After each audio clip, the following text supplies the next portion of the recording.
I might have said yes, except for the way the evidence has come in. I think the revelation in the trial that Michael Cohen stole from Donald Trump is all the soundbite they need so that if he's convicted, he can go out, his surrogates can go out and say, what a sham that trial was. Can you believe they convicted me, even though the lead witness against me is someone who acknowledged having stolen from the Trump organization? So it's a soundbite waiting to happen.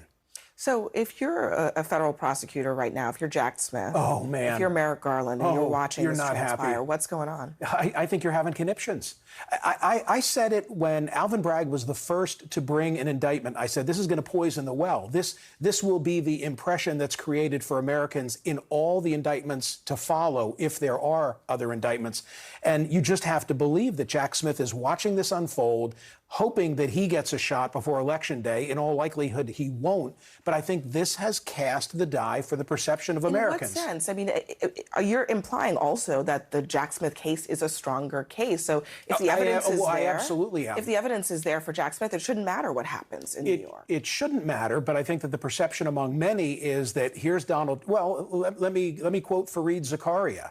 I mean, if he weren't Donald Trump, would he be being prosecuted in this New York courtroom? I agree with Fareed. He probably would not. And I think that that's the perception of many. But at the same time, sure, if it weren't Donald Trump, but this is an indictment that is about Donald Trump doing something in service of trying to become president of the United States. That's a one-of-one kind of situation. And that's probably why it's only a Donald Trump. I have to say, is that what it's really all about? I mean, today they had the charge conference, and there's still not an articulation as to what the felony is. I'm an attorney. I've never heard of this before. The judge said it doesn't have to be articulated. That's how New York law works.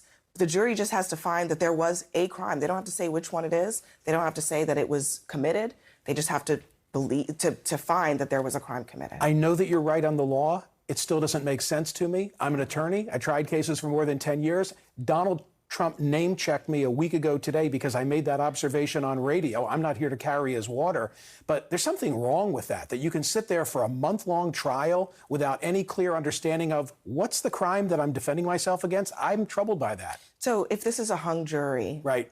Do you think that that's, first of all, do you think that that's likely, as one of Trump's former attorneys believes? I think it's as likely as guilty. I see zero prospect for acquittal.